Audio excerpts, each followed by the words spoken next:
1 year ago, Kawhi Leonard was considered as the ideal superstar for the Spurs.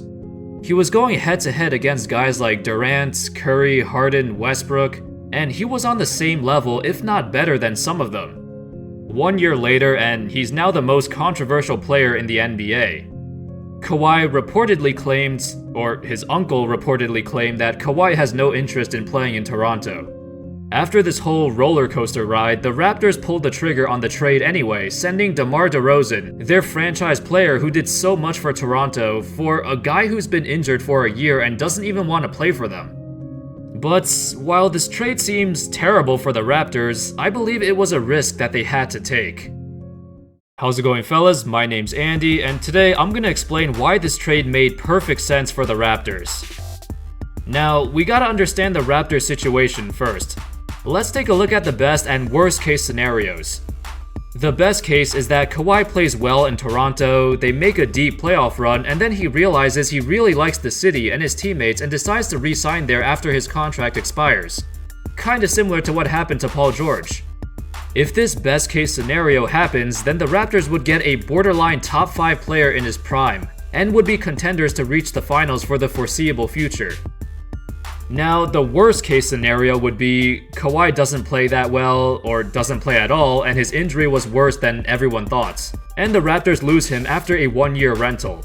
So they basically gave up DeRozan, Poeltl, and a first-round pick for nothing. By the way, Danny Green's contract is also expiring in 2019. So if both of them leave, this would seem like a terrible trade, but that's not really the case. I think what's happening is that the front office believes that the current roster was not good enough to contend in the East, and they've been wanting to rebuild for a while now. So if Kawhi does happen to leave, at least they were able to get DeRozan's remaining $84 million contract off the payroll, and they could easily transition into a rebuild. I'm not a Raptors fan, but I understand from their perspective it hurts, because DeRozan meant so much to the city. Despite him and the team's shortcomings in the playoffs, everyone in Toronto still loves DeRozan. He embraced the city and was loyal to the bone, and even took a pay cut in 2016 to help the team sign other players. And then the front office just, I don't want to say salary dump, but in the worst case scenario, it was kind of a salary dump. Over the past 4 to 5 years, the Raptors have been better than any other point in their franchise history. But at the same time, we all know they've been stuck in the same place for a while now. Of course, their biggest obstacle went west, so maybe they should have ran it back and tried one more year with the same roster, but this was an opportunity that they could not miss. As much as I love DeMar, he's not better than a healthy Kawhi Leonard.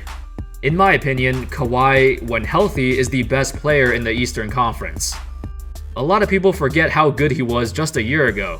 And whenever you have the best player in the conference, there's a great chance you'd make it to the finals. It might seem like the Raptors went all or nothing on this Kawhi trade, but they have a plan moving forward. If it doesn't work out, they can start rebuilding, which is what they've been planning to do for a while now anyway. It's kind of a win-win scenario. Oh, and Danny Green is actually a great fit for the team too. He's also a great mentor and veteran. He's getting older, but they've needed a reliable 3-and-D player for a while, and while he's not as good as before, he'll fit in quite nicely. Not sure if he's gonna re-sign either, but let's see how the season plays out first. As for the Spurs, they got back DeMar and Jakob Poeltl. I think DeMar will fit in really well. He seems like a great fit for the Spurs culture. Poeltl would instantly become their most athletic big man, which is kinda funny. Their front court was really old, so adding some young legs was what they needed.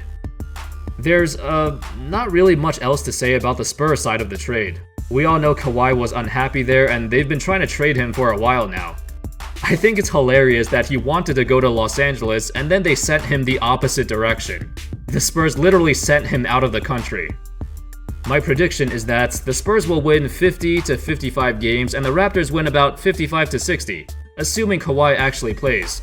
Overall, I'd say that this was a win-win trade for both sides, considering all the circumstances.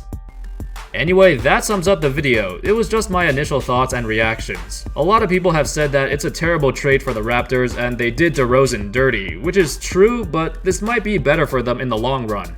Raptor fans have been wanting a change for a while now, and here it is. That's all, folks. Let me know your thoughts on the trade. Thank you so much for watching, and as always, I'll see you next time. Peace.